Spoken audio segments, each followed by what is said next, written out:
See, and I'm so happy that you were able to come to Switzerland to visit me. Well, I've been here many a time. This is a location for Hobbiton. I don't know if you're familiar with the film, with my work. No, actually, I haven't seen it. Well, it's a commendable piece of work. If you care to look, it'd be a nice evening in with you and Liz for a few gin and tonics and watching my movies. Well, Liz can't see the screen anymore since she... Well, she started partaking in turpentine, didn't she? Well, no, not methylated spirits, actually, but that's a different story. Very well. We all have our cross to bear, as one would say. Oh, look. There's a young boy. Well, I'd like to take you to my pied-à-terre. It's the little house I've got here. Me and Liz built it in 1963, and Peter O'Toole was often here with us. It's very nice. Peter is a wonderful man. A wonderful man indeed. He once showed me some pictures and paintings he'd done. Very talented man. Were they the pictures he did with his feet? He did with his feet. He was a talented man with both hands and feet. He showed me a few things, and we spent an evening together, a wonderful meal. And then he sat down and watched my repertoire of films. Perhaps you should have a look yourself. Well, I've never seen any of your films, and I can't do the Richard Burton voice now. I don't know. You play some kind of fantasy film, is it? Well, fantasy in some people's mind, and some people, they like to live it out. There's a young lady, she plays the harp and sings some wonderful elfin songs. If you'd like, I could give you a little piece. That's the place me and Liz built there, in 63. It's a wonderful abode. I tell you what, you wouldn't believe what happened in there with Peter O'Toole. With your reputation, I could believe anything. Peter O'Toole and John Lennon came, and they were drinking the brandy Alexander's. You know his Lost Weekend. Oh yes, I heard very, very long tales along about the long lost weekend.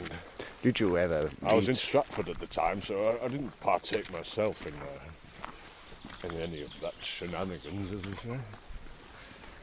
I was down the Old Vic with John Gielgud, and I said, John, you want to come to the cabin? And he came along. And you know he's a bit of a poofter. Well, he came along and he brought this young Indian chap. Oh, yes. He was about 15 years old. Really? And the dancing they were doing, I've never seen anything like it in my life. Stop it, Richard. And Liz, she put on a Cleopatra costume. Beautiful, she was beautiful. Her eyes were stunning and the shade of topaz. And the Indian chap was dancing. And I'd been drinking about 3 or 4 bottles of brandy. And I said to Liz, Liz, let John have his way. Steady, boy. And then you know what happened. Tell me everything. In fine detail. There was a knock on the door. And I opened the boy? door. And you know who was there? Whom? Peter O'Toole. With... Fred Dibner, by any chance? Yes, Fred Dibner. Well, he moved in very wide circles, the Dibner chap. Well, at the back of the cabin, we had a small chimney for the barbecue. And Liz hated that chimney with a vengeance. And I said to Liz, for your birthday present, I'll get you a ring and I'll get rid of that chimney.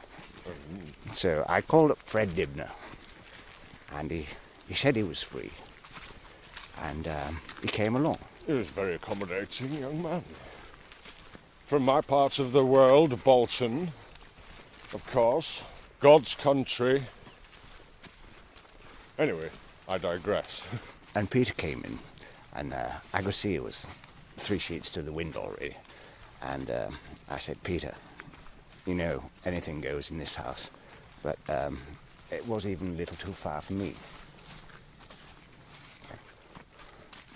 Did you think the boy was going to stumble down the hill then? I think he was about to take a fall. I would hate to have to resuscitate the young man. Be careful, young man, it bends to the left. It's always good to have an experienced crew, somebody to massage away your little problems. Did I ever tell you the time I went for a trek in the Kalahari Desert? No, I don't think I remember that. They have wonderful native costumes there, and they gave me a robe, and I was quite naked underneath, and the flowing Kalahari, the flowing breeze underneath was quite pleasant. It was an experience I won't forget, and I'll take it to the grave. Well, I know Peter, when he was making, what was the film in desert he made? Desert Rats? No, not that one. I can't remember the name. Very, very beautiful film. I'm not familiar with his work. Omar Sharif, and yes, I know of the film you speak, but I can't for the life of me bring the title to my mind. Anyway, there was about 50 Arabs there. Was that Orlando Bloom? No, it wasn't Orlando Bloom. You can stop thinking about Orlando all the time. He had lovely eyes. He did, liquid eyes he had. He had liquid eyes. Liz liked his eyes because they were liquid-like. Liquid. Languid almost. Is that a wild cat there? No, I think that's the Black Forest sheep. It's a wild panther. This is the actual path where you filmed The Hobbit. Yes, I remember it well. When Bilbo was going, when Bilbo was going to Hobbiton to find his wife. And can you remember what happened on this particular path? Well, I remember a time when we were walking along, we were filming, and Peter, he was doing his usual cut here and cut there, and pause, can we just get the lighting right? Aye. Now, let me just borrow those 1 second while I read this poem. Why are you reading that anyway? It's a poem. Going to my It's wife. a poem. This is Pete. I give that to Alice. He lives all alone in a little log cabin in the forest. What? This is Earl, the coolest voice in the funky bars from the lakes of Canada. Canada. This is Doc. I give you Doc. I've always thought your delivery, the delivery could never be matched by any man in England, Wales or Scotland or all of Europe or America even too. Well, I try. I live to please as most actors do. Well, there's just one thing I think is your problem here is you're a screaming queer. And well, you'd never ever be able to I'd like to think I was gay in life and gay in attitude, actually. You'd never ever be able to satisfy Liz. Liz needs a real man, a man like a volcano, firing and burning. Well, I've always found that Liz was quite receptive to my talents, really. I mean, you were quite a brash man. Oh, Liz needs a real strong. Now, the thing is, with Gandalf, you have to really effeminate the voice.